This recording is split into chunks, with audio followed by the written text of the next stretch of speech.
waxaan u sheegaa dhalinyarada halkan joogto iyo shacabka reer Beertu dadka dhammaan reer Gaarso dhanba in nabadgelyo darro ay hayso qaasatan dhinaca xuduudada Liboy dib baa ka jira wadaadkan dhaar gabar walaashana gurigeeda lagu dhex toogtay waliyan ma arkin waa arrin falxumo leh sidaa darteed dadweynaha meeshan iyo meel walba reer Gaarso waxaan u baaqayaa in laamaha amniga lala shaqeeyo si fiican loola shaqeeyo oo qabar la bixiyo oo warkii xun oo la keeno dawladda loo sheegareeyo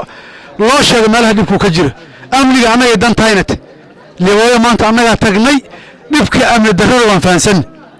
reer Liboy saaka kala shakisan yiin ayagoo indhaha taagi baan xal u tagnay saakan ayagoo sasama ka soo tagnay dadka walaalahna loo soo duceeyo ilaahayna dhulkooda xasiliyo ayagana aamin dah anda u taagin nataka kusema hii kwa Kiswahili sababu ni muhimu sana. Kuna mambo ya insecurity ambayo inatusumbua sana hapa Garissa hii, hasa sehemu yetu, sehemu ya kule Liboy, kule boda, na ninahimiza nyinyi kama mavijana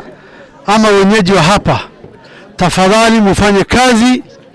na serikali yenu ambaye wanahakikisha wanashikilia usalama usiku mchana, na hiyo ni muhimu. Lazima mtoe habari kwa serikali. Kutoa habari ni muhimu sababu tuko na maadui ambaye jangili au al-Shabaab ambao wametoka huko kwao wanataka kutatiza amani ya nchi yetu ya Kenya, na hiyo hatuwezi kubali sisi kama viongozi ambaye tuko hapa mashinani. Tumesema mara nyingi sana na tutaweka mkazo ya kwamba hiyo hatutakubali. Kwa haya machache nasema kila mtu ni jukumu lako kushikilia kuhakikisha ya kwamba kuna usalama mahali unaishi. Mambo ya Miraa na Mogoka tumesema kitambo sana. Qaad iyo Mogoka aan ka hadalnay qamro hadii la joojinayo wadanka ay Mogoka maxaa loo joojinayn rigaadi gashaaga waxaan u sheegaynaa dhulkooda qamro ka zuulinaya oo uu ka joojinaya qaad iyo Mogoka waa la mid annagana waan joojinaynaa baarlamaan hadaan nahay waan tilaabo qaadnay laakiin muddo qaadan waana maxkamada helno county ay leedahay oo dadka hata la kari waa lagu soo xiro